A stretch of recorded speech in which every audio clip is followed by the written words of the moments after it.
I wanted to ask, what's your opinion on the Samaritan religion?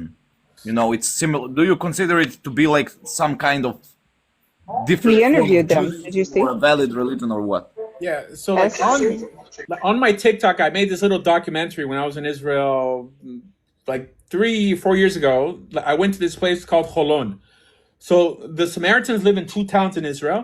There's Palestinian Samaritans that don't have Israeli citizenship, and that's where like Mount Gerizim is, like Har Bracha. It's by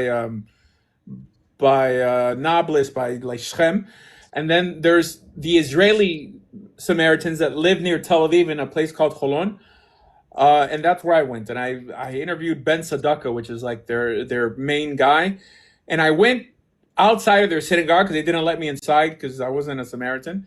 But I looked through the windows and I got them praying. They do prostration. They all wear fezzes and they wear this garb. They're mostly all priests. They claim to be priests.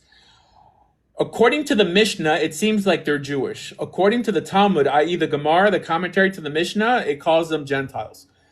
So, the idea from our perspective, because they don't accept Tanakh, or like they don't accept Nach, like the prophets and the writings. They only accept the Torah and the book of Joshua, but their book of Joshua is a little different than our book of Joshua. The reason, or one reason they don't accept our books of the writings and the prophets is that it says that they were placed there by the king of Assyria, or the general known as Sanherib.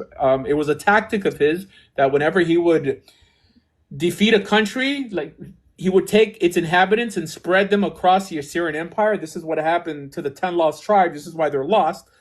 And the rabbis teach that the Samaritans are Kuthians. In Hebrew is Kutim. There's a whole tractate in the Talmud, Masechet Kutim. And already in Babylon, like the phrase Kuti was synonymous with Gentile. However, in the Mishnah, it states that they converted to Judaism.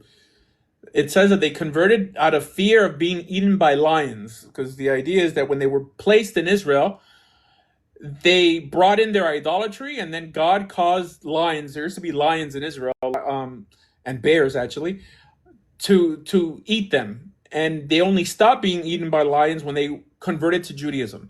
So they were known as the converts of lions, or via lions, or whatever. And they reject the statement. They claim to be a priestly people. And that's pretty much it. They don't believe in our oral law. They have their own customs. And their Torah is quite identical to ours, with the exception that it adds the command that the sanctuary doesn't move from Mount Gerizim. And even today, they offer sacrifices up there. For sure, the Paschal lamb is offered there.